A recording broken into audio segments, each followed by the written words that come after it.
The International Workingmen's Association, 1867 speech by Marx, to a general meeting commemorating the 4th anniversary of the Polish Uprising of 1863, held at Cambridge Hall, London, January 22, 1867, transcribed and printed in Polish periodical Głos Wolny, February 10, 1867. Marx's daughter Laura produced an English transcription which would serve as the basis for a French version published in Le Socialisme, March 15, 1908. Transcribed by director at Marx.org. More than 30 years ago, a revolution broke out in France, 1830 July Revolution. This was an event not foreseen by St. Petersburg, for shortly before that, it had concluded a secret treaty with Charles X for the improvement of Europe's administration and geographic order.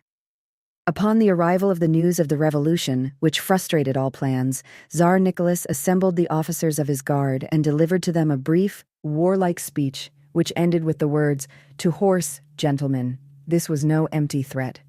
Paskevitch was sent to Berlin, there to prepare the plan for the invasion of France. Within a few months, the plans were ready. The Prussians were to concentrate on the Rhine, and the Muscovites were to follow them. But then, the vanguard turned against the main army, as Lafayette said in the Chamber of Deputies. The uprising in Warsaw saved Europe from a second anti-Jacobin war. 18 years later, a new revolutionary eruption, or rather earthquake, shook the whole continent, the 1847-48 revolutions. Even Germany began to move, although it had been kept constantly at Russia's apron strings since the so-called War of Independence. Ever more astonishing was the fact that, of all German cities, Vienna was the first to set up barricades, and to do so with success. This time, for the first time in history, Russia lost its composure. Tsar Nicholas no longer turned to the Guard, but published a manifesto to his people in which he complained that the French pestilence had infected even Germany, that it was nearing the borders of the empire, and that the revolution in its madness was turning its feverish eyes on Holy Russia. "No wonder," he cried out. "This Germany, after all, has been for years the refuge of unbelief. The cancer of an infamous philosophy has affected the vital parts of a people that appeared to be so healthy." And he concluded his proclamation with the following appeal to the Germans: "God is with us. Bear it in mind, you heathens, and submit, for God is with us."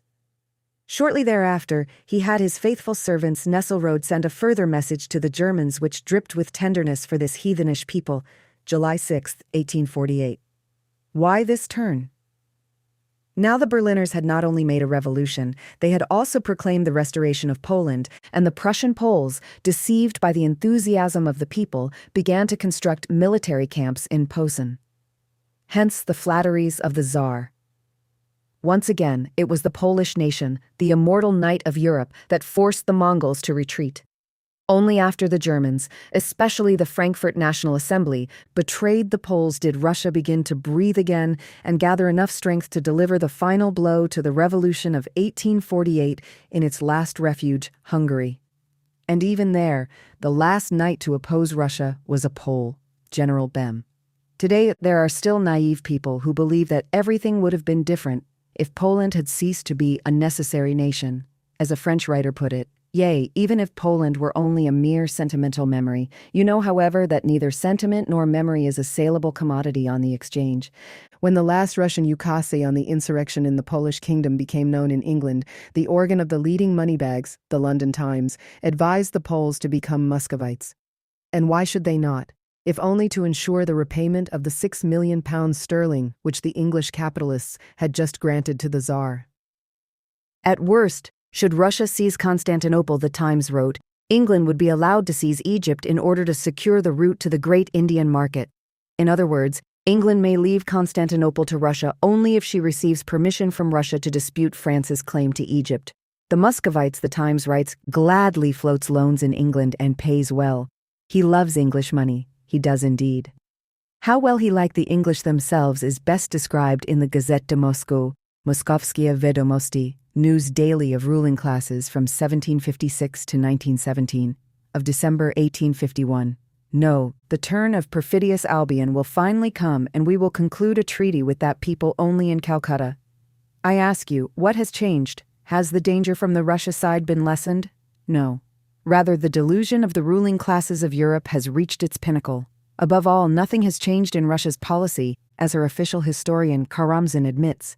Her methods, her tactics, her maneuvers may change, but the pole star, world domination, is immutable.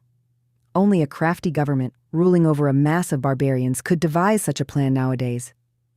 Pozzo di Borgo, the greatest Russian diplomat of modern times, wrote to Alexander I during the Congress of Vienna that Poland was the most important instrument in carrying out Russian intentions for world domination. But it is also an insurmountable obstacle if the Pole, tired of its unceasing betrayal by Europe, does not become a fearful whip in the hands of the Muscovites. Now, without speaking of the mood of the Polish people, I ask, has anything taken place that would frustrate Russia's plans or paralyze her actions? I do not have to tell you that her conquests in Asia are making constant progress. I do not have to tell you that the so-called Anglo-French War against Russia delivered the mountain fortress in the Caucasus to the latter and gave her domination over the Black Sea and maritime rights, something that Catherine II, Paul, and Alexander II had vainly tired to wrest from England. Railroads untie and concentrate her forces once scattered over a wide area. Her material resources in Congress Poland, that chunk of the Kingdom of Poland which went to Russia during the Congress of Vienna, 1814-15, which constitutes her fortified camp in Europe, have increased colossally. The fortresses of Warsaw, Modlin, Ivangorod, points once selected by Napoleon I, dominate the whole length of the Vistula and comprise a formidable base for attacks on the north, west, and south. Pan-Slavic propaganda progresses to the extent that Austria and Turkey have become weakened. And what Pan-Slavic propaganda means you can see from 1848 to 49, when Hungary was invaded, Vienna ravaged, and Italy pulverized by the Slavs who fought under Jelakic, Windischgratz, and Radetzky. And as if this were not enough, England's crime against Ireland created for Russia a powerful new ally on the other side of the Atlantic. The plan of Russian policy remains unchanged. Its means of action have grown considerably since 1848, and until now only one thing has remained beyond its reach. And Peter the Great touched on this weak point when he said that for conquering the world, the Muscovites lack nothing except souls. The invigorating spirit that Moscow needs will be acquired only with the engorging of the Poles. What will they then have to throw into the scales? This question is being answered from many points of view. A continental European would perhaps answer me that with the emancipation of the peasants, Russia can belong to the family of civilized nations, that German power, recently concentrated in the hand of Prussia, can defy all Asiatic attacks, and that finally the social revolution in Western Europe would put an end to the danger of international conflicts.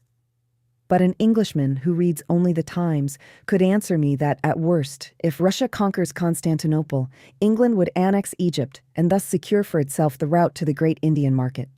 In regard to the first, that is, in the emancipation of the serfs, the government has freed itself from the obstacles that the nobility could have put in the way of its centralization. It created a wide field for the recruiting of its army, dissolved the community property of the peasants, isolated them, and strengthened their faith in the Tsar as a little father. It did not free them from Asiatic barbarism, for it takes centuries to build civilization. Every attempt to elevate the moral level of the peasants is considered a crime and punished as such. I only remind you of the temperance unions, which aim to save the Muscovite from what Feuerbach calls the substance of his religion, namely alcohol. Whatever one may expect of the peasant emancipation in the future, it is clear in any case that for the time being it has enlarged the powers at the disposal of the Tsar. We now come to Prussia. Once a vassal of Poland, it has become, under the aegis of Russia and because of the partition of Poland, a power of the first rank. If it lost its Polish booty tomorrow, it would merge into Germany instead of swallowing it. In order to maintain itself as a separate power in Germany, it has to depend on the Muscovite. The most recent extension of its rule has not loosened this tie at all, but rather made it indissoluble and strengthened its antagonism to France and Austria. At the same time, Russia is the pillar on which the unrestrained role of the Hohenzollern dynasty and its feudal vassals rests. Russia is Prussia's shield against the anger of the people. Hence, Prussia is no wall against Russia, but the latter's tool, destined to invade France and conquer Germany. And the social revolution, what else is it but a class conflict? It is possible that the conflict between workers and capitalists will be less cruel and bloody than the conflict between feudal lords and capitalists in England and France. Let us hope so. But in any case, such a social crisis, even if it could enhance the energies of the people of the West, would, like any other inner conflict, call forth aggression from outside. Thus, Russia would again play the role she did during the anti-Jacobin War and the Holy Alliance, the role of a savior of order chosen by Providence. It would enlist in its ranks all the privileged classes of Europe. Already, during the February Revolution, it was not only Count Montalembert who had his ear to the ground to hear the hoofbeats of the approaching Cossack horses. The Prussian bumpkin Junkers were not the only ones who, in the representative corporate bodies of Germany, proclaimed the Tsar the father and protector. On all the European exchanges, shares rose with every Russian victory and fell with every Russian defeat. Thus, Europe faces only one alternative. Either Asian barbarism under the leadership of the Muscovites will come down on Europe like an avalanche, or Europe must restore Poland and thereby protect itself against Asia with a wall of 20 million heroes to win time for the consummation of its social transformation.